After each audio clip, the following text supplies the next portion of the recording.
Bien, bonjour à tous. Ravi de vous retrouver encore aujourd'hui. Toujours dans cette série sur la planification écologique. Aujourd'hui, c'est l'agriculture et l'alimentation, des sujets qui sont très importants et qui suscitent souvent à la fois beaucoup de passion, de débats, et j'ai pas de doute sur le fait qu'on aura de nombreuses questions. Alors, je repositionne du coup tout cela dans le sujet de notre planification écologique au sens large. Donc, vous avez bien en tête la planification. Je le redis à chaque fois, mais c'est nécessaire. C'est à la fois un projet écologique, baisser nos émissions, protéger la biodiversité, mieux s'adapter au changement climatique, mieux gérer nos ressources naturelles. Je pense bien sûr à l'eau, je pense au foncier, ce sera un des sujets aujourd'hui. Et puis, dernier élément, la santé, santé, environnement. Et donc tout ça, c'est 5 enjeux, ça forme notre projet écologique avec à chaque fois des objectifs précis, à la fois aussi la contribution, en l'occurrence aujourd'hui de l'agriculture à ces objectifs, et puis des trajectoires pour y parvenir. Et puis la planification, c'est aussi un projet économique, et donc de ce fait, on transforme notre société, et donc il faut s'assurer que, en matière de souveraineté, en matière de production, en matière de filière, du coup, on a une cohérence et qu'on garde aussi, qu'on préserve aussi nos enjeux sur ce plan. Nous, on est convaincus au secrétariat général qu'on arrive à combiner ces différents aspects et on cherche à proposer, à discuter un plan d'action très concret qui va permettre de rejoindre tous ces enjeux. Alors, si je repositionne un peu dans cette ligne-là, on peut montrer ce petit graphique à l'écran là. Vous voyez du coup que en matière d'agriculture, alors ce que je vous montre là n'est pas exhaustif, on se fixe des objectifs en termes de baisse de gaz à effet de serre, donc 12 millions de tonnes de CO2 par an de baisse entre 2019, je le redis bien pour tous, et 2030. C'est ça les horizons du plan. Des objectifs aussi d'augmenter les surfaces, ça c'est des leviers, en légumineuses par exemple. C'est un exemple très concret qui va permettre de contribuer à baisser les émissions de gaz à effet de serre. Je vais y revenir. Ces 12 millions de tonnes de CO2, j'insiste un instant parce que c'est un effort qui, en proportion de ce que font les autres secteurs, peut sembler relativement faible. Relativement faible parce que on cherche, vous en souvenez, à baisser au total d'ici 2030 de 200 millions de tonnes de CO2 l'ensemble de nos émissions, tous secteurs confondus. Les transports, l'agriculture, l'industrie, etc. Donc là, on cherche uniquement à prendre une partie qui est sur l'agriculture. Alors, ça peut donner l'impression, pourquoi on n'a pas d'alors, pour dire les choses de façon cash, on n'a pas attendu la crise agricole pour se dire qu'il y aurait une contribution plus faible du secteur agricole à l'ensemble de la baisse des émissions. Depuis l'été dernier, vous pouvez regarder nos publications, on a ça depuis le début. Pourquoi? Parce qu'on considère que on travaille sur du vivant, puis par ailleurs, il faut être cohérent avec l'ensemble de l'évolution aussi de notre alimentation. Et tout ça, ça conduit à ce qu'il y ait une contribution en relatif qui est un peu plus faible, alors même que l'agriculture aujourd'hui, c'est 20% de l'ensemble des émissions directes du pays. D'autre part aussi, parce que là, quand on parle que des émissions, on parle que d'un tout petit bout du sujet, les émissions directes. C'est à la fois l'élevage et les grandes cultures. Parce que par ailleurs, pour pouvoir faire de l'agriculture, il faut parfois des engrais, et ça, la production d'engrais, elle émet beaucoup de gaz à effet de serre. Puis par ailleurs, l'agriculture, c'est aussi des terres, des prairies, des sols, des haies, autant d'éléments qui font partie du puits de carbone, qui stockent le carbone. Et donc, ce qu'il faut regarder, c'est un peu l'ensemble de ces éléments. Alors là, il y a un petit graphique, je passe directement à celui-ci, qui permet de montrer que au-delà, et ça c'est les petits, vous avez à gauche, à les émissions directes, vous avez par ailleurs, au sein de l'agriculture, des enjeux de baisser les émissions liées aux fabrications des intrants, c'est par exemple les engrais, et puis aussi à préserver nos puits agricoles. Donc toute cette notion-là, elle est vraiment importante, et quand on parle d'agriculture, il faut vraiment faire très attention au périmètre dont on parle en termes de baisse des émissions. Alors, comme je le disais, c'est pas que le carbone, on a aussi des enjeux d'alimentation, notamment un objectif sur lequel on reviendra très concrètement, qui est avoir 50% de produits de qualité, dont la bio, mais pas que la bio, dans notre restauration collective. On a aussi des enjeux de souveraineté alimentaire et puis souveraineté agricole plus généralement. Et là, je voudrais zoomer un peu parce que ce sujet-là, il est souvent débattu et je trouve avec beaucoup de caricatures. Et souvent, on oppose souveraineté agricole et transition environnementale, alors que vraiment, il y a un chemin pour les deux. Alors, quelques éléments que je trouve vraiment importants. Le premier, c'est ce petit graphique-là sur l'évolution de la surface agricole utile. On entend souvent que les choses se sont extrêmement dégradées et que la France n'est plus le pays agricole qu'il était.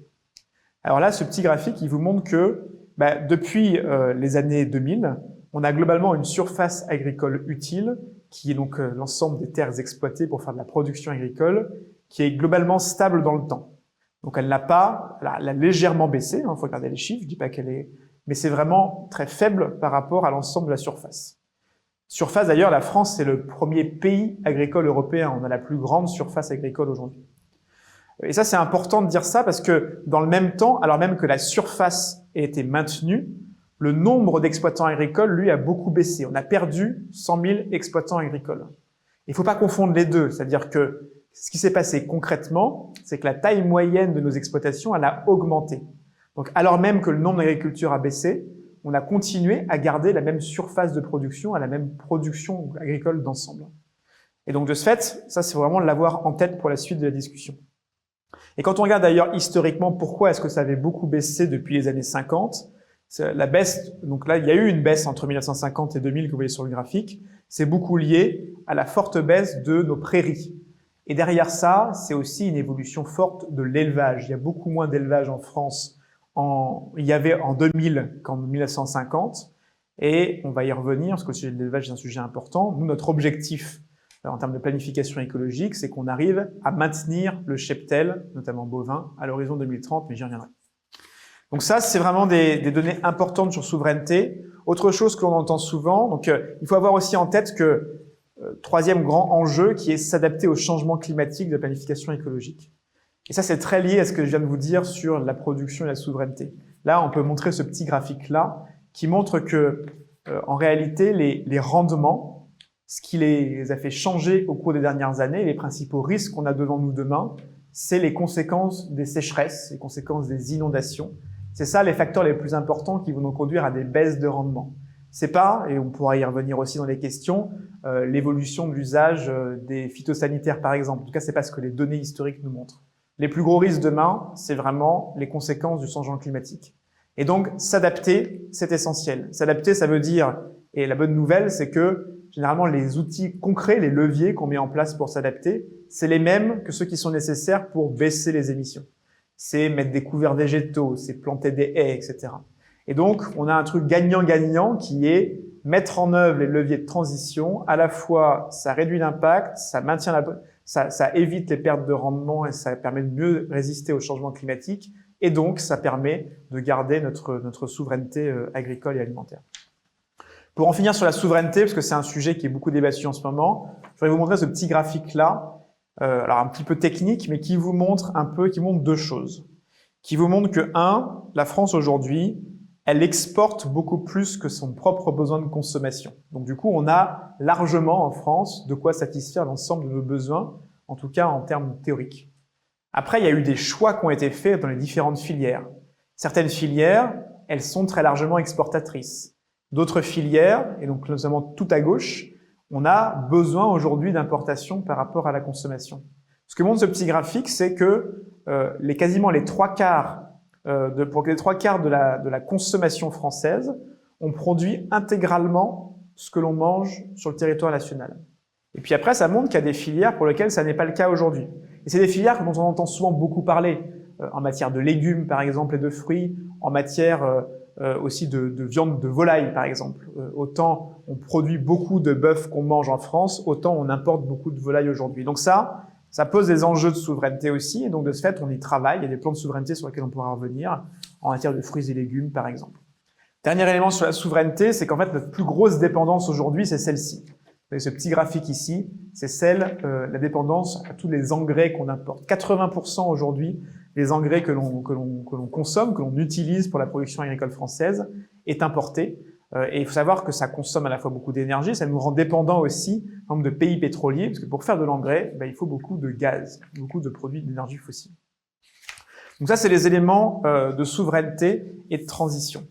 Il faut voir aussi que dans la transition plus généralement, je vais y revenir quand même sur ce petit graphique-là que j'aime beaucoup, qui est de dire le secteur agricole, il sert plus généralement à produire de la biomasse.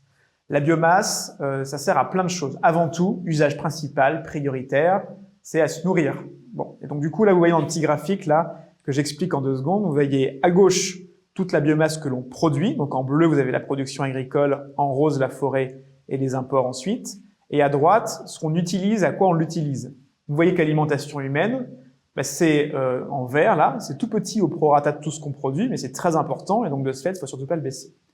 voyez aussi qu'il y a un gros paquet qui s'appelle le retour au sol. Ça, c'est l'ensemble de la biomasse, la matière organique que l'on remet au sol pour que les sols ne s'appauvrissent pas. Donc ça, il ne faut pas le baisser, sinon, du coup, on hypothéquerait l'avenir. Vous avez tout en haut les experts et tout en bas deux choses, les bioénergies et les biomatériaux, qui sont des éléments essentiels quand on parle de biogaz dans la transition, quand on parle de biocarburants, quand on parle aussi d'avoir de la matière, des chaufferies dans les réseaux de chaleur qui sont aux bioénergies, et bien on parle de tout ça. Et donc ce qu'on cherche à faire pour réussir la transition demain, c'est à la fois ne pas réduire le retour au sol, bien sûr ne pas réduire la production pour l'alimentation humaine, et on veut augmenter les biomatériaux et les bioénergies. De l'autre côté, le changement climatique, il va un peu baisser les rendements. Donc, on va avoir moins de production agricole peut-être à cause des rendements, pas à cause de la surface. Et puis, les forêts, du coup, produisent moins d'ores et déjà à cause du changement climatique. La forêt française, je refais la parenthèse, quand bien même elle s'étend chaque année, les arbres poussent moins vite, il y a plus de mortalité à cause du changement climatique, et donc, du coup, le bois, la croissance du bois est plus faible chaque année. Donc, on voit qu'on a une équation très difficile ici. Ça veut dire plusieurs choses. Ça veut dire qu'il faut qu'on se pose des questions demain sur quelle est l'évolution des types de production agricole qu'on a en France. Il faut qu'on se pose des questions aussi sur quelle est la répartition entre la surface agricole et la forêt. Il faut qu'on se pose des questions aussi sur, on n'a pas des bioénergies en quantité infinie, il va falloir qu'on fasse des choix. Et puis probablement, il va falloir qu'on réinterroge un peu notre modèle à la fois d'importation et d'exportation, et ça pose plein de questions très structurantes pour l'agriculture. Donc ça, c'est un enjeu aussi très fort de notre transition agricole sur lequel je voulais revenir. Donc tout ça pour résoudre toutes ces équations qui sont nombreuses, à la fois baisser les impacts, à la fois avoir une alimentation de proximité et de qualité, à la fois produire suffisamment de biomasse pour nos besoins, dans un contexte de changement climatique auquel il faut s'adapter. On a mis du coup sur la table une quinzaine de leviers très concrets. Vous les avez sous les yeux ici.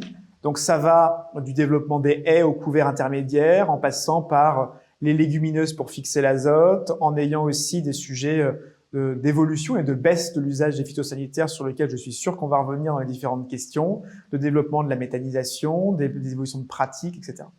Je les liste pas tous, du coup ça sera l'occasion dans les différentes questions de pouvoir y revenir. Et à titre d'illustration, c'est les petites bulles que vous voyez ici, vous voyez par exemple que ça veut dire d'ici 2030, ça veut dire multiplier par 8 TWh la production de biogaz, sur la base de cultures intermédiaires. Ça veut dire aussi avoir plus de bovins en pâturage. Ça veut dire aussi 3 millions d'hectares qui ont des couverts végétaux supplémentaires. Ça veut dire par exemple aussi que en matière de haies, on cherche à avoir 50 000 km de haies plantées, alors qu'aujourd'hui, on en perd chaque année parce qu'il y a beaucoup de haies qui sont arrachées. Donc 50 000, c'est une situation nette. Encore une fois, je ne liste pas tous, vous les avez sous les yeux et pourra y revenir dans les différentes questions.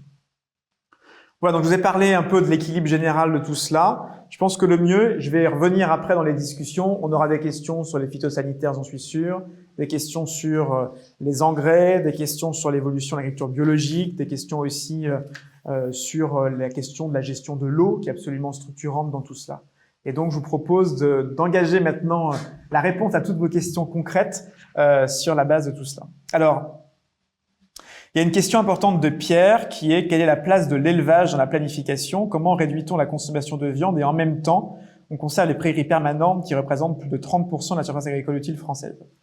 Alors ça me donne l'occasion de clarifier le propos sur la question de l'élevage parce que c'est un point très important et souvent qui fait l'objet de fausses informations qui circulent un peu dans tous les sens. Alors déjà, l'élevage, il y a plusieurs types d'élevage, il y a plusieurs choses. Il y a l'élevage bovin, il y a l'élevage de volailles, il y a l'élevage de moutons, etc., etc. D'un point de vue de consommation des Français, il y a une évolution des aliments, des régimes alimentaires des Français. Aujourd'hui, on consomme de plus en plus de volailles, on consomme de moins en moins, et globalement aussi un peu de porc, et on consomme de moins en moins de viande bovine. Même s'il y a c'est une pente, une réduction qui est très légère et progressive. Et donc la question est par ailleurs, quand on regarde les impacts environnementaux des différents types d'élevage, ils sont pas les mêmes. Quand on parle de gaz à effet de serre, le gros sujet, c'est l'élevage bovin. Quand on parle de la pollution de l'eau, des nitrates, le gros sujet, c'est l'élevage porcin. Donc les sujets sont différents. Là, je vais faire un zoom sur la question de l'élevage bovin, qui est souvent beaucoup débattue. Donc nous, notre ligne, elle est assez simple, est de dire il faut qu'on soit très cohérent entre ce que les Français mangent et puis ce que l'on produit sur le territoire.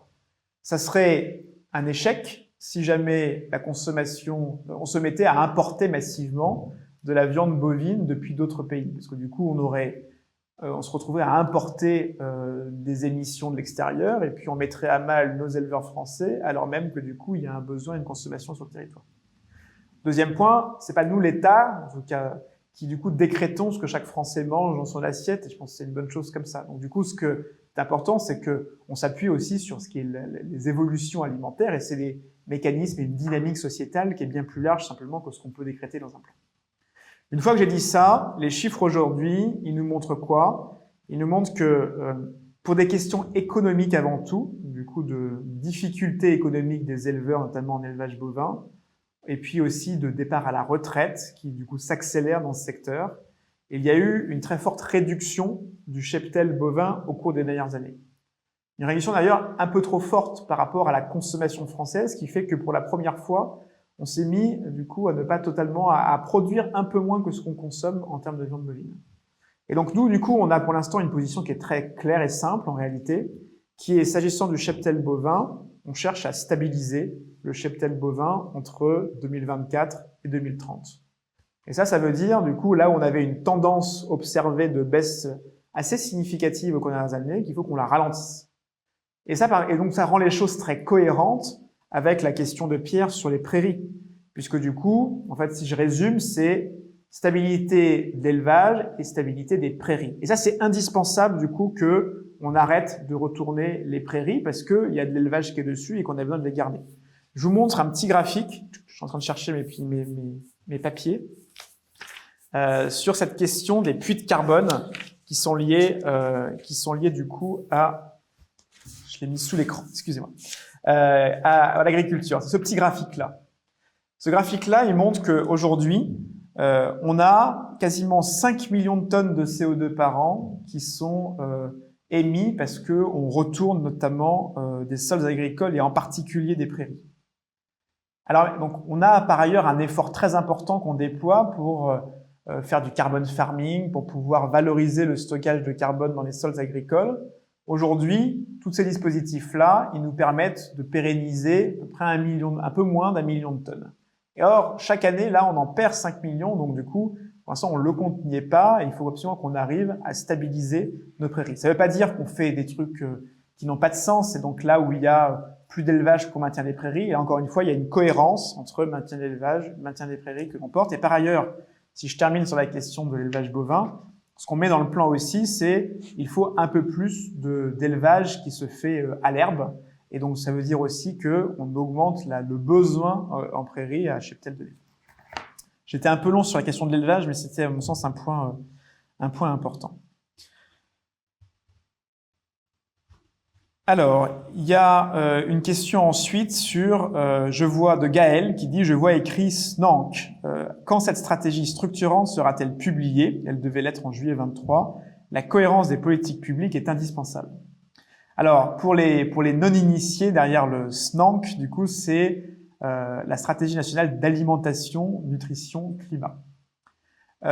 Donc, c'est une stratégie un peu chapeau qui vise à décrire plus précisément en matière d'alimentation ce que l'on cherche à faire. Alors, il y a plusieurs questions. Je pense qu'il y a des questions de. Alors déjà, la SNANC, on n'a pas rien aujourd'hui parce qu'en réalité, la SNANC, c'est pas une création ex nihilo. Ça fusionne des plans existants, le plan national d'alimentation, le plan national nutrition santé, qui sont des plans qui existent aujourd'hui, qui sont en vigueur.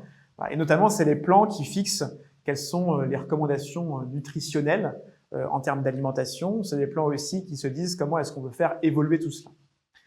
Dans les éléments importants, je voudrais revenir donc en termes de calendrier. Je pense que les travaux là maintenant de préparation sont quasiment terminés.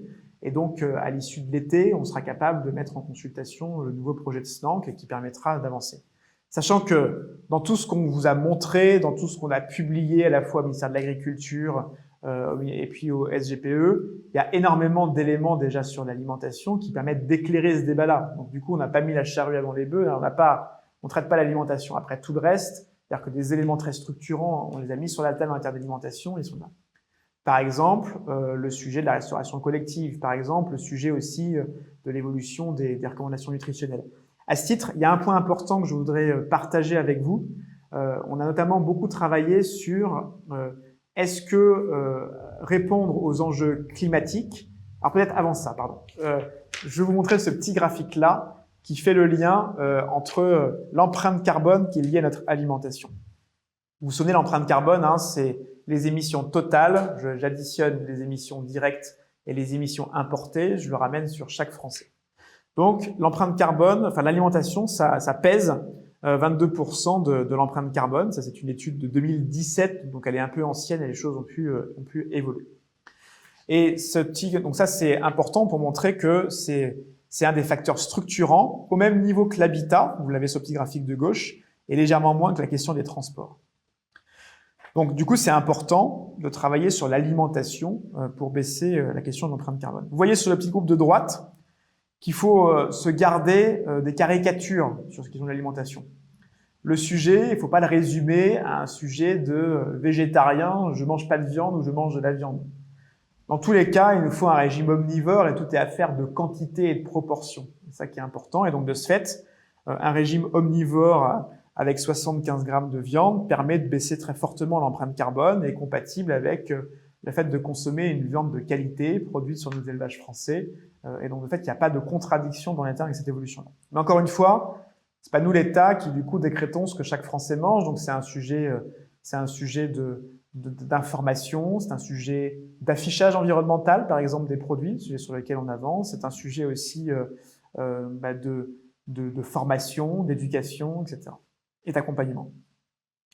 Alors, un des points importants, qui est un peu derrière sous-jacent à ça, c'est faut-il imposer des choses au titre, c'est-à-dire que est-ce qu'il y a besoin, au titre de l'environnement et du climat en particulier, de changer beaucoup plus l'alimentation que ce qu'il est déjà nécessaire de faire pour notre propre santé. Je dis les choses différemment. L'ANSES publie des recommandations nutritionnelles sur la qualité de protéines végétales, la quantité de protéines animales, etc., qu'il est bon de consommer pour notre propre santé. Et aujourd'hui, d'ailleurs, les Français ne les respectent pas totalement. D'ailleurs, c'est pour ça que on voit un certain nombre de maladies qui sont liées à l'obésité, aux maladies cardiovasculaires qui se développent de plus en plus. Ce que montrent nos travaux, c'est qu'en fait, si on respecte ce qui est bon pour notre santé, alors on atteint tous les objectifs environnementaux. Dit autrement, il suffit du coup de manger en étant préoccupé par sa santé pour en même temps agir pour l'environnement. Il n'y a pas besoin d'en faire beaucoup plus pour l'environnement, ça suffit. Ça, c'est un résultat important. On n'a pas encore publié de choses là-dessus et on aura l'occasion d'y revenir dans les prochaines semaines et mois.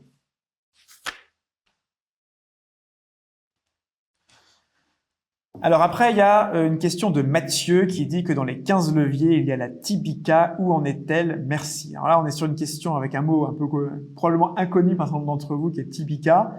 Derrière ça, en fait, la question de Mathieu, c'est, et on n'a pas réactualisé d'ailleurs notre liste de leviers, c'est plus généralement la question de l'engrais et des engrais minéraux azotés qui sont responsables. Leur utilisation, du coup, est assez massive aujourd'hui. C'est ça qui fait aussi un élément de rendement et de production du territoire. Aujourd'hui, on a les émissions de gaz à effet de serre, les émissions directes qui sont liées aux grandes cultures, sont très liées à la consommation de ces engrais minéraux azotés. Et donc, dans le plan, on a un objectif de baisse de ces émissions liées à la consommation d'engrais azotés. Ce qui ne veut pas dire qu'on va aller forcément baisser les rendements. Ce qui veut dire, c'est qu'il faut qu'on trouve des alternatives. Donc, il y a plusieurs choses. Il y a déjà avoir ajusté les dosages, c'est-à-dire que des fois on se rend compte qu'il y a de l'utilisation un peu trop importante des engrais par rapport aux besoins des plantes et donc de ce fait, ça se retrouve via les pluies, etc., dans les terres ou dans les eaux et donc d'ailleurs ça provoque potentiellement des pollutions. Donc il y a le juste dosage. Et puis il y a des questions aussi de trouver d'autres types d'engrais.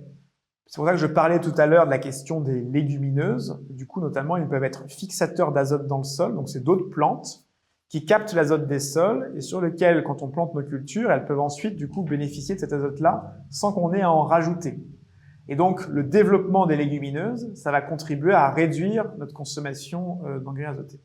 C'est un exemple très concret. Alors, ici, vous avez dans un petit graphique que je vais vous montrer, vous avez l'évolution de la consommation d'engrais azotés en France. Et donc là, vu que j'ai pris plein de papier, je me suis perdu. mais je suis sûr que du coup, à la régie, ils ont ça.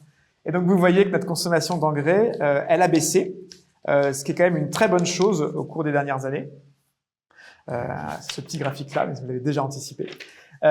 Et donc, alors, ça veut dire quoi? C'est notamment lié au fait que, je l'ai dit tout à l'heure, hein, la production d'engrais minéraux azotés, elle est très liée à la question des énergies fossiles, du prix du gaz notamment. Et donc, il y a eu un effet prix au cours des dernières années, enfin, très récentes, suite à la guerre en Ukraine, qui fait que le coût des engrais a beaucoup augmenté. Et donc, il y a eu une très forte attention à l'utilisation et à la baisse de la consommation d'azote. Et ça a boosté tout le développement aussi des alternatives. Donc ça explique d'ailleurs pourquoi est-ce qu'on a mis un peu de côté pour l'instant les fameux sujets de TIPICA. Comme TIPICA, c'est une façon aussi c'est une espèce de bonus-malus qui fait que les engrais qui sont les plus émissifs, on les taxe et les moins émissifs, on leur donne, on aide à l'achat. Parce qu'en réalité, du fait de la situation notamment économique, on a eu beaucoup d'évolutions à la hausse des prix des engrais et qu'on a trouvé que c'était du coup pas nécessaire à court terme du coup d'aller sur ce dispositif. Après, on continue à l'étudier, mais c'est pas un sujet qu'on a sur la table aujourd'hui. On a aussi lié à ces questions d'engrais, je vous ai dit, hein, les questions de légumineuses.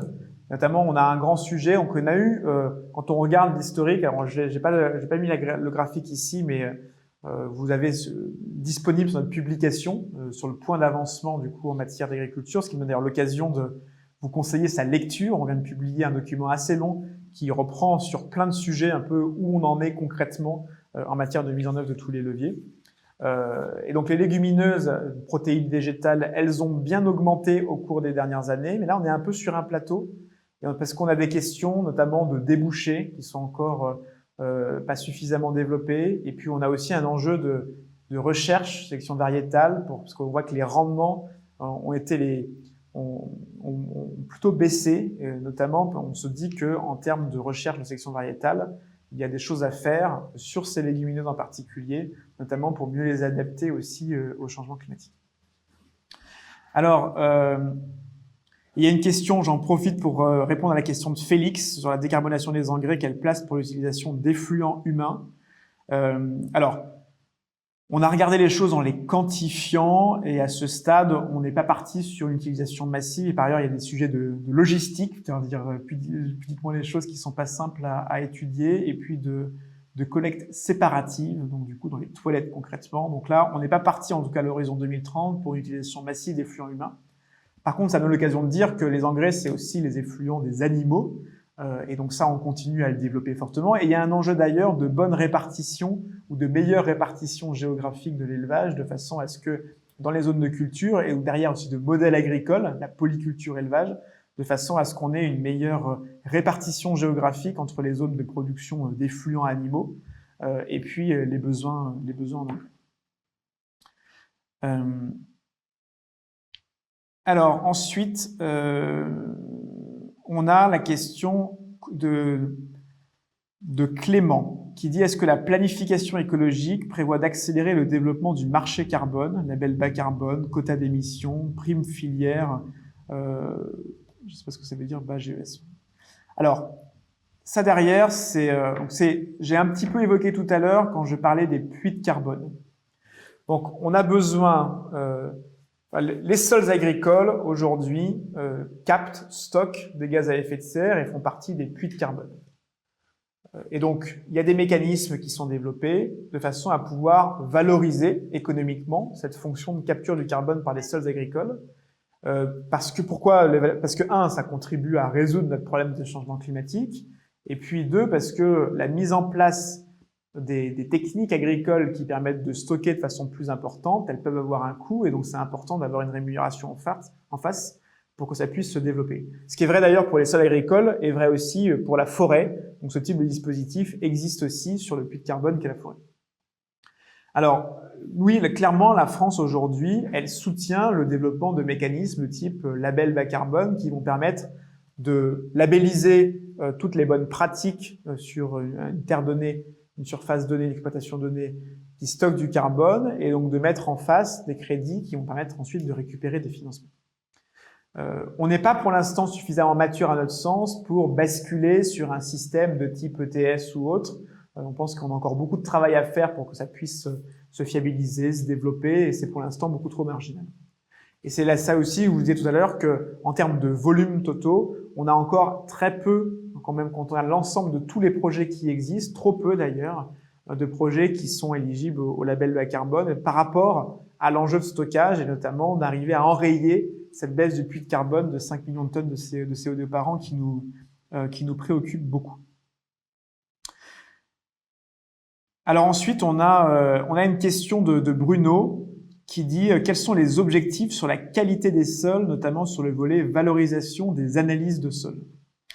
Alors ça, c'est une très bonne question et d'ailleurs, c'est un peu, pour l'instant, un point sur lequel on considère qu'il faudrait qu'on aille un peu plus loin dans la planification écologique. Donc, je parle là de la qualité des sols.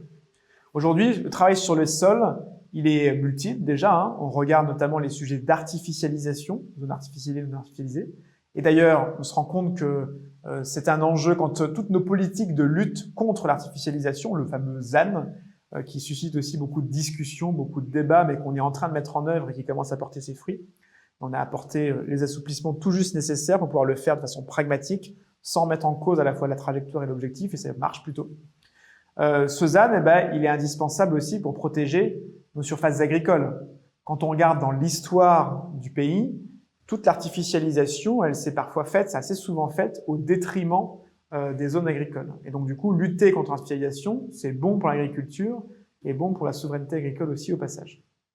Mais on sait, la question de la qualité des sols, elle va bien au-delà de la question de savoir si c'est juste artificialisé ou pas. Et donc, il faut aller plus loin sur la qualité organique des sols, sur les sujets de polluants, sur les sujets... Et ça, c'est pour ça que dans la loi d'orientation agricole qui est discutée actuellement au Parlement, qui vient d'être votée à l'Assemblée nationale, il y a des travaux, il y a un dispositif de diagnostic qui est fait à la maille des exploitations au moment de la mutation notamment, pour arriver à mieux qualifier, alors c'est pas que les sols bien sûr, c'est plus largement l'exploitation, mais ça inclut les sols aussi, pour bien qualifier la qualité, à la fois en matière de résilience à l'adaptation, d'évolution des pratiques et aussi de qualité des sols. On a par ailleurs des exploitations, mais plutôt sur le mode volontaire, qui s'intéressent, qui font des mesures de qualité. On n'a pas pour l'instant de vision globale de l'ensemble des sols agricoles et de leur qualité aujourd'hui. Mais la qualité, elle a affaire avec la qualité organique, un certain nombre de pratiques. Elle a affaire aussi avec la question d'un certain nombre de résidus qu'on peut retrouver sur la question des phytosanitaires, par exemple. Ce qui me donne l'occasion de faire un petit zoom. Je dérive un peu sur la question des phytosanitaires, qui est une question qui est importante en agriculture, sur laquelle il y a eu beaucoup d'actualités au cours des dernières semaines et derniers mois. Pour vous dire plusieurs choses. La première, c'est que la France a un objectif clair de baisse des phytosanitaires à l'horizon 2030. Donc on est sur moins 50% en 2030 par rapport, alors c'est un peu technique, mais la moyenne triennale, 3 ans, entre 2011 et 2013.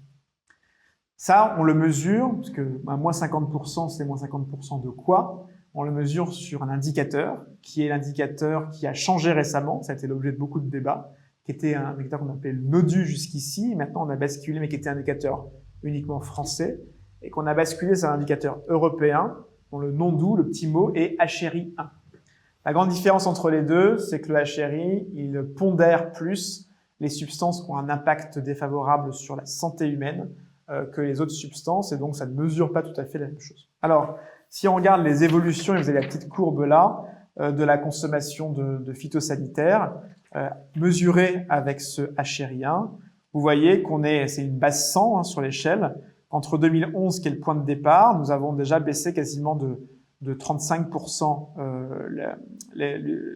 ces phytosanitaires mesurés avec le HRI1, et qu'il faut qu'on arrive au moins 50% à l'horizon 2030. Et qu'il y a eu une grosse baisse entre les années 2018-2019 qui sont liées beaucoup au fait qu'il y ait un certain nombre de substances qui ont un fort impact sur la santé, qui sont dites les substances CMR1, qui ont été interdites.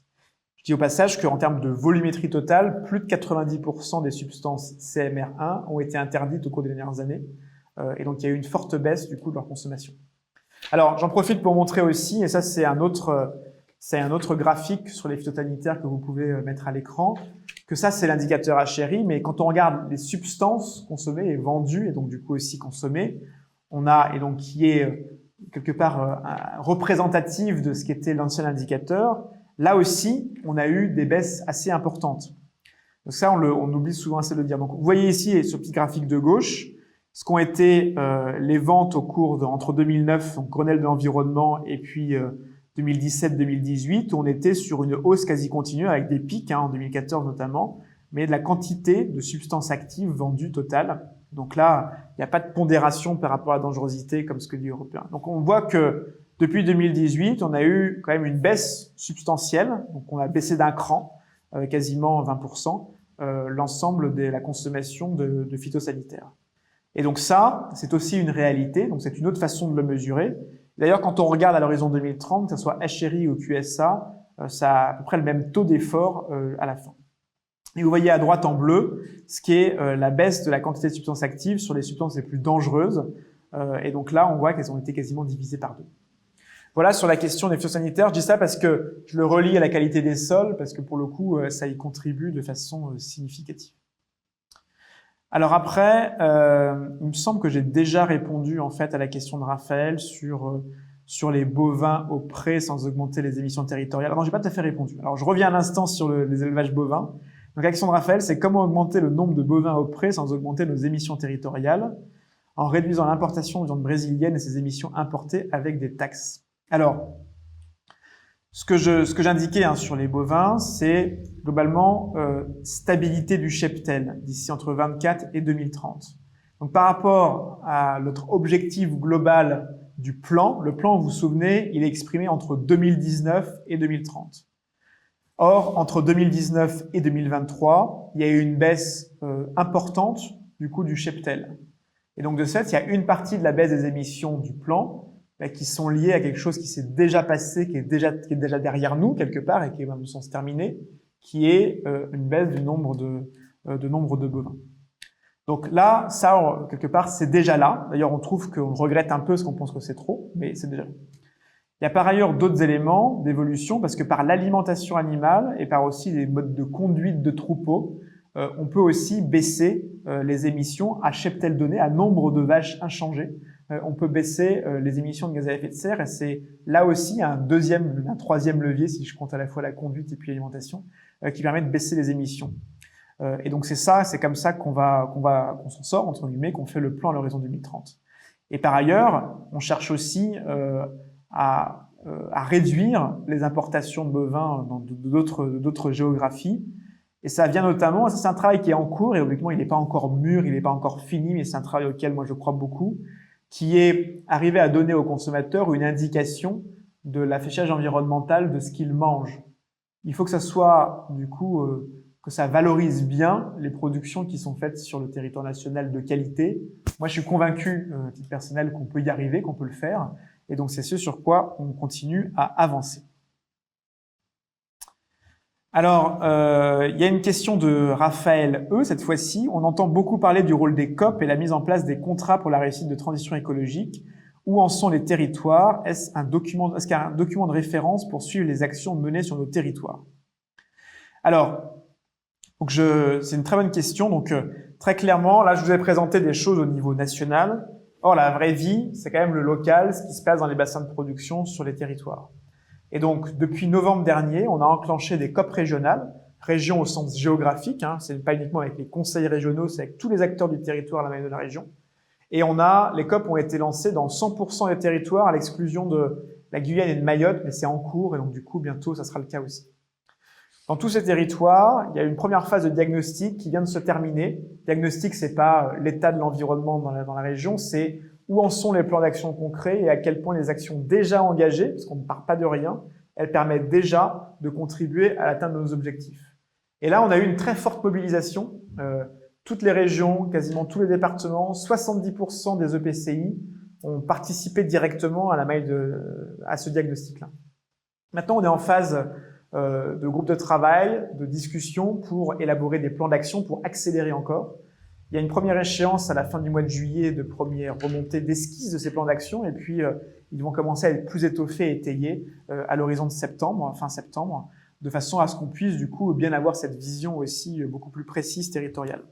Et donc ça c'est une démarche à laquelle je considère que elle avance vraiment bien, qu'il y a une très forte mobilisation. D'ailleurs, j'en profite pour remercier, s'il y en a qui nous écoutent, tous les acteurs locaux qui se mobilisent dans les COP. On a publié, et ça vous l'aurez sur le site internet, on pourra le mettre en commentaire, toute une série de documents sur ces COP. Vous y retrouvez à la fois l'état d'avancement global, ce que je viens de vous expliquer, des COP territoriales. Vous y retrouvez aussi, en matière et les gaz à effet de serre, nos fameux Mondrian appliqués à la maille régionale, et aussi les objectifs en matière de biodiversité, de gestion de l'eau, etc., qu'on a à la maille de chaque région. Vous y retrouvez aussi nos Mondrian dits départementaux qui sont en ligne. Vous y retrouverez aussi le bilan des diagnostics. On a fait un bilan national de la phase de diagnostic. Et on a mis en ligne, et ça je vous invite vraiment à le regarder et puis à nous faire vos retours, une forme de levier par levier. Quels sont tous les dispositifs d'accompagnement, que ce soit ceux qui sont proposés par l'ADEME, par la Banque des Territoires, la BPI, par l'État directement, par les collectivités parfois, qui existent pour chacun des leviers, une forme de mode d'emploi, mode opératoire, qui probablement mérite d'être complété, mais sur lequel je vous invite vraiment toutes et tous à regarder et à nous faire part de vos retours. Donc voilà sur la partie territorialisation, donc un élément essentiel du coup dans la mise en œuvre du plan. Alors, on a ensuite, j'essaie de regrouper un peu par paquet. On a quelques questions sur l'alimentation. Donc on a une question de Nathalie qui nous dit que la lutte contre le gaspillage alimentaire est-elle comprise dans ce plan? La France a pris du retard depuis 2020 alors qu'elle était en avance sur le sujet. L'État compte-t-il relancer les dynamiques de lutte contre le gaspillage? Donc la réponse, clairement, c'est oui. On est du coup totalement en soutien des mesures de lutte contre le gaspillage. 2, oui, on intègre du coup dans le plan un volet lutte contre le gaspillage. Et 3, ça va faire l'objet, notamment c'est un des axes importants et donc qui a bien avancé, on l'a pas encore mis sur la table, mais de la future SNANC sur le gaspillage alimentaire. Donc là, clairement. Après, il y a une question de Julie qui dit que si personne n'attend que l'État décrète ce que les Français mettent dans leur assiette, il est pertinent de prévoir des campagnes de communication publique, de promotion de pratiques de consommation favorables à la transition écologique.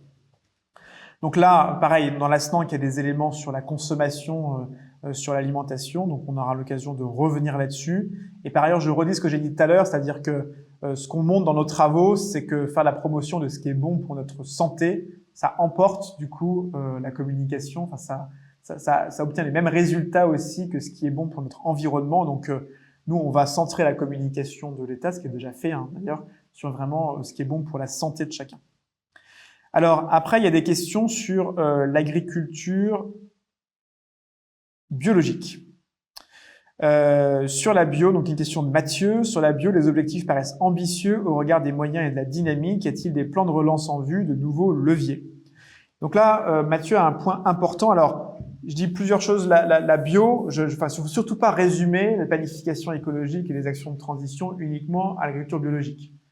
La bio, ça y contribue. Du coup, ça a plein de bonnes propriétés, mais ça sera jamais majoritaire, du coup, dans l'ensemble des actions que l'on mène. L'objectif que l'on a à l'horizon 2030, c'est 21% de surface en bio. Ça veut dire que 80% des surfaces ne le sont pas. Donc, du coup, il faut surtout pas résumer les choses à la bio. Mais la bio est importante. Là, on a sur la bio, c'est un peu derrière la question de Mathieu, il y a un petit graphique qui peut le montrer là. On a, c'est un étant des mauvaises nouvelles. On voit du coup sur cette page-là, vous avez à gauche que on continue d'avoir plus de surface en bio, mais par contre, le rythme de conversion s'est ralenti. Et d'ailleurs, le rythme de déconversion s'est aussi accéléré. Donc, même si, là encore, chaque année, on augmente, et là, c'est uniquement les données 22, on n'a pas encore les données 23.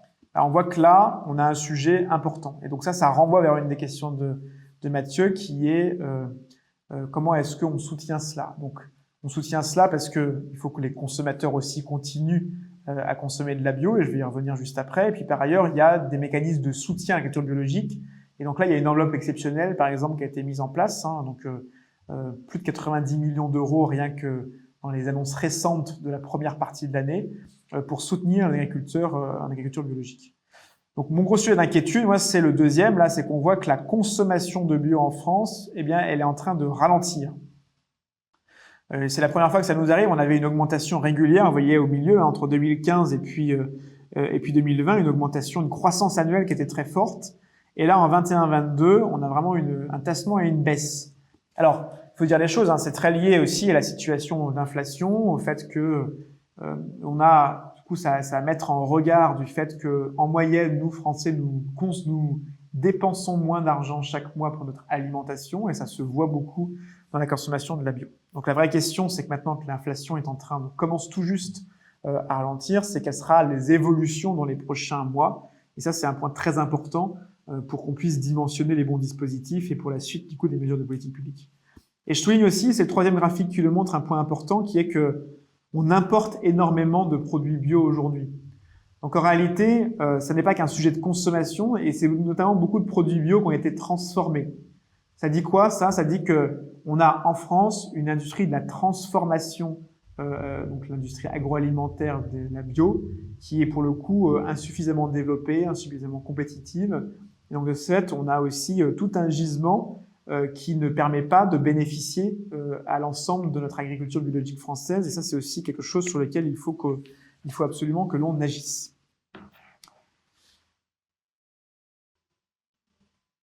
Alors, on a ensuite une question d'Adrien qui nous dit que la décarbonation de l'agriculture était également explorée du point de vue des véhicules de production des exploitants. Peut-on envisager une transition douce vers le biogaz au plus près des prochaines productions? Alors, Adrien, du coup, pointe un sujet important qui est que quand on regarde les émissions directes du secteur agricole, on a en gros 90% des émissions, c'est les émissions de l'élevage bovin et les émissions liées aux grandes cultures. Et on a 10% des émissions qui sont les engins agricoles et les bâtiments agricoles. Donc, il faut aussi travailler sur la baisse de ces 10%-là pour pouvoir baisser les émissions totales. Et donc ça, baisser ces émissions, c'est travailler, quand je parle de bâtiments, sur les solutions de chauffage, et puis quand je parle de engins agricoles, sur les carburants alternatifs ou l'électrification. Alors, si on regarde d'abord les sujets des engins, aujourd'hui, il y a de l'innovation, etc., mais globalement, on n'a pas de solution d'électrification. En tout cas, on ne compte pas dessus massivement à l'horizon 2030 dans le plan. Par contre, on a les sujets de changement de carburants alternatifs décarbonés. Et donc là, on a des sujets de biocarburants, je pense au B100 par exemple. Et je vais revenir sur la question du biogaz. Et puis on a sur la chaleur aussi des sujets d'utilisation de la biomasse énergie pour pouvoir chauffer les bâtiments.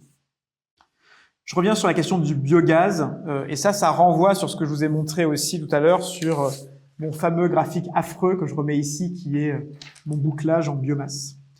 Ce qu'on voit, c'est que on n'aura pas assez demain de biomasse pour tout faire. Alors 2030, ça passe tout juste, mais au-delà de 2030, pour l'instant, on ne sait pas trop comment on fait. Et donc de ce fait, on ne peut pas se permettre d'utiliser, il faut qu'on utilise à bon escient toutes les bioénergies. Et donc notamment pour la partie biogaz, il faut qu'on utilise du biogaz que là où il n'y a pas d'alternative possible. Aujourd'hui, ce que l'on voit du coup dans ces bilans-là, c'est que l'usage mobilité du biogaz, on ne pense pas qu'ils doivent être totalement généralisés. Parce que sinon, on n'aura pas assez de biomasse pour tout. Et donc, ça nous conduit plutôt à privilégier, pour la décarbonisation des engins agricoles, plutôt les biocarburants, qui peuvent être d'ailleurs de deuxième, troisième génération, plutôt que la question du biogaz, notamment parce que par ailleurs, pour le biogaz, il faut aussi développer fortement l'infrastructure. Alors, une fois que j'ai dit ça, je dis pas que le biogaz, c'est mal partout, pas du tout. Et d'ailleurs, il peut y avoir, notamment parce que certaines exploitations ont des méthaniseurs, on peut avoir des petits écosystèmes qui se créent autour avec du coup de la bascule des engins agricoles qui tournent au biogaz et ça reste pertinent mais mon point ici est qu'on n'est pas sur le point de lancer une campagne de mutation massive de tous les engins agricoles au biogaz où on forcerait chaque agriculteur, quand bien même il n'aurait pas de méthaniseur, à basculer au biogaz. Voilà, c'est une forme d'équilibre là encore, c'est-à-dire que quand pour d'autres raisons, on a besoin de faire du biogaz, alors profitons-en et faisons-le. Par contre, on ne le généralise pas. On a ensuite, donc ça c'est la question d'Adrien. Il y a une question de Charlotte qui dit « Vous avez utilisé le terme adaptation. Est-il possible de revenir sur le sujet? Est-ce que des dispositions sont prévues pour apporter sécurité aux agriculteurs face aux risques physiques climatiques, notamment via le secteur assurantiel ?» Donc ça, c'est une question vraiment très importante, avec plein de dimensions. Alors, vous avez peut-être en tête que le sujet de l'adaptation, on s'apprête là au mois de juin à mettre en consultation le plan national d'adaptation au changement climatique numéro 3. Et donc, il va y avoir dans ce plan, qui est notamment très fortement porté par Christophe Béchu, toute une série de mesures qui vont porter sur tous les secteurs de la société, à la fois économique, le logement, etc., et notamment l'agriculture, pour pouvoir mieux adapter le pays au changement climatique. Je fais une petite parenthèse sur le changement climatique. On s'est doté d'une trajectoire de référence où on sait que on cherche à se dire à quoi faut-il s'adapter en anticipation. Pourquoi en anticipation? Parce que s'adapter, si jamais il faut le faire du jour au lendemain, ça va être extrêmement difficile, ça va coûter très cher, et donc on aura beaucoup de mal à le faire. Donc ce qu'il faut, c'est commencer tôt à s'adapter et le faire progressivement. Or, ce que nous disent les scientifiques, c'est qu'il n'est pas du tout impossible qu'on soit soumis à un réchauffement de plus 3 degrés au niveau mondial, ce qui fait, à cause des particularités géoclimatiques de la France, un plus 4 degrés en France. Et donc il y a eu tout un travail, d'ailleurs je vous invite à regarder notamment sur le site de Météo France, vous tapez votre commune et puis vous avez du coup une explication très pédagogique sur quels seront, ça veut dire quoi concrètement que d'un réchauffement à plus 4 degrés dans ma commune. Nombre de jours de canicule, baisse des précipitations, etc. etc. Donc ça, c'est le référentiel dans lequel on se place. Et donc, dans ces conditions-là, il y a plein de dimensions différentes sur comment est-ce qu'on s'adapte. Il y a un sujet, vous parlez un sujet des travailleurs, des gens qui travaillent dehors, c'est beaucoup le cas des agriculteurs, mais c'est le cas aussi dans le secteur du BTP, c'est le cas, et notamment dans les fortes chaleurs. Je pense en particulier, par exemple, à la viticulture, où du coup, la période des vendanges, qui d'ailleurs se fait de plus en plus tôt, elle peut se faire aussi sous de fortes chaleurs. Donc, il y a des enjeux de santé, sécurité au travail et de règles de travail dans les périodes de canicule. Et donc ça, il y a des discussions qui vont s'engager pour pouvoir les faire un peu évoluer. Après, il y a aussi des enjeux, d'ailleurs, de protection. Est-ce que peut-être de la grêle, de l'inondation, du gel, etc., et qui nécessitent de changer un certain nombre de pratiques, mais aussi de dispositifs, etc. Et donc, on a récemment, c'était à l'époque où Julien de Normandie était ministre de l'Agriculture, réformé totalement le système d'assurance climatique en agriculture, de façon à avoir un système qui soit plus efficace. Et donc, cette réforme-là, elle est rentrée en vigueur maintenant il y a quasiment 1 an et demi, 2 ans. Et elle commence à porter ses fruits, parce que le nombre de... Donc, elle dit elle généralise l'assurance climatique, elle donne des aides pour que l'assureur puisse financer ces assurances-là, et puis elle prévoit qu'en cas d'aléa important, du coup, ça soit l'État qui prenne le relais quand les pertes sont très importantes. Et donc ça, c'est en train de se développer, et pour l'instant, on a encore du coup pas mal à faire pour pouvoir développer ça. Et c'est important parce que ça conduit aussi du coup les assureurs à être plus présents en amont sur la prévention. C'était quelque part un peu dans votre question. Et nous, en tout cas, moi, je pousse beaucoup pour ça, pour que le financement de la prévention de l'adaptation se fasse aussi de plus en plus demain avec nos partenaires que sont les assureurs. Alors ensuite, il y a une question de Bruno. Peut-on avoir un point d'avancement sur le volet agriculture et alimentation de la feuille de route numérique et données pour la planification écologique? Alors, vous savez qu'on a le sujet de la donnée et de la data, il est présent dans tous les sujets de la transition, les transports, l'industrie, etc., et notamment l'agriculture. On s'est doté d'une feuille de route assez volumineuse, qui a été publiée, et les travaux qui ont été faits sous l'égide notamment de Laura Letourneau, et qui nous a identifié toute une série de sujets sur lesquels on avance. Et donc les sujets, c'est beaucoup des sujets aussi d'infrastructures de données, les façons aussi des protocoles pour pouvoir échanger les données, sur lesquels il y ait du consentement. Le but n'est pas d'aller récupérer les données de tout le monde n'importe comment, mais d'ordonner tout ça, de définir aussi quels sont les communs. Et donc on avance en matière d'agriculture, notamment un de nos gros sujets de court terme, c'est le fait d'arriver à pérenniser le Ag Data Hub, qui est un sujet important pour l'infrastructure numérique, mais pas que. Ensuite, on a 2 questions. Alors peut-être j'ai 3 questions sous les yeux. Donc il y a une question de Nicolas. Quel levier sur les fruits et légumes pour réduire les importations? Donc on a, Nicolas, un plan de souveraineté fruits et légumes qui vise à regagner 5 points de production par rapport à la consommation d'aujourd'hui, qui du coup s'appuie sur comment est-ce qu'on aide à l'investissement, je pense notamment en matière de serre, etc., qui aide aussi, on a pris des mesures, le Premier ministre a décidé au premier semestre de cette année de pérenniser les dispositifs de baisse de la fiscalité sur la main-d'œuvre, ce dispositif TODE notamment, ça contribue du coup à gagner en compétitivité. Et donc il y a toute une série de mesures comme cela. Moi je considère que l'affichage environnemental, là encore demain si on le déploie, il va nous permettre aussi de favoriser la production nationale de fruits et légumes. Alors je termine par deux questions importantes qui sont posées par Pierre et par Olivier. Donc les deux questions, je les lis, et celle d'Olivier, c'est les constats et les leviers sont bons, mais quand faisons-nous le lien nécessaire avec de compétitivité au niveau de chaque levier et de la ferme? Comment développer la filière légumineuse qui est aujourd'hui fragilisée? Et puis la question de Pierre, qui est assez proche, comment assurer la suffisante rentabilité économique des exploitations qui s'engagent dans les adaptations aux enjeux environnementaux? Donc ça, c'est des questions essentielles et je voudrais vraiment vous assurer, à la fois Pierre et Olivier, que on n'a pas deux hémisphères différents et d'un côté, on réfléchit uniquement au sujet écologique et aux mesures et de l'autre côté, on travaillerait sur l'économie et sans se parler les uns les autres. Donc vraiment, le sujet, enfin notre démarche, c'est vraiment de prendre les deux ensemble dès le début. C'est pas toujours simple, mais du coup, je vais donner des exemples très concrets de dire comment on fait pour y arriver. Donc déjà, premier point que je voulais partager, on travaille du coup sur tout ça, très en lien avec un certain nombre d'exploitants et puis des réseaux aussi. Notamment, on a beaucoup travaillé avec le réseau des chambres d'agriculture et qui, par exemple, en matière d'élevage notamment, ont fait l'exercice avec les vraies exploitations du coup du réseau d'appliquer l'ensemble des leviers sur une exploitation donnée et de regarder quels étaient les impacts sur la rentabilité et qu'on trouvait sur des vraies exploitations et des business models, du coup, qu'on démontrait qu'on pouvait tout à la fois mettre en place ces leviers, développement de la haie, etc., et à la fois garder la rentabilité, même l'améliorer dans certains cas des exploitations. Ça, c'est un premier point d'exemple.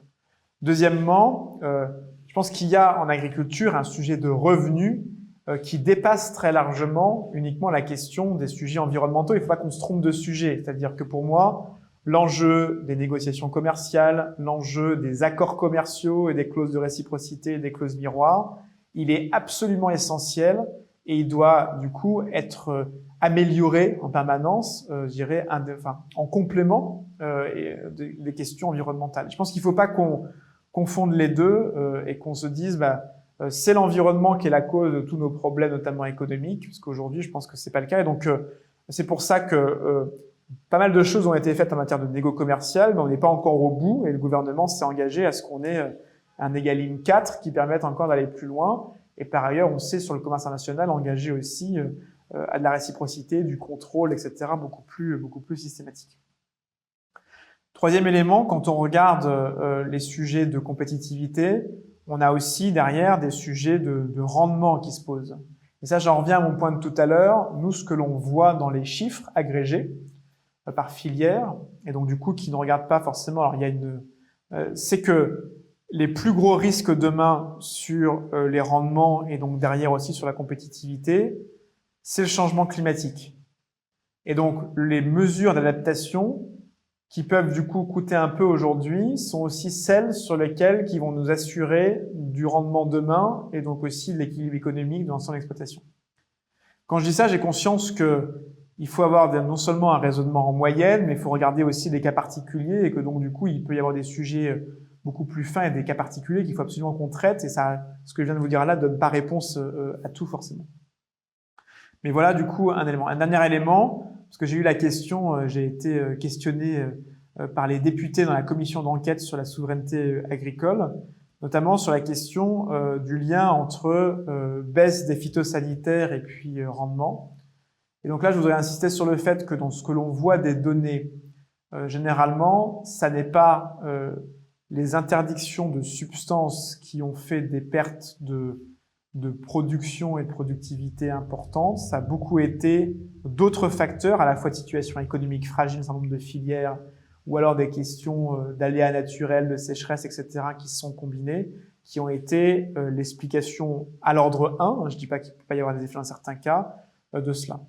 Et du coup, ce que l'on a fait quand on a notamment, je pense au glyphosate, certains usages du glyphosate ont été interdits, c'est qu'il y a eu une démarche qui était d'analyse des alternatives techniques et économiques des usages du glyphosate. Et on s'est assuré non seulement qu'il y avait un itinéraire technique alternatif, mais aussi qu'il était économiquement viable.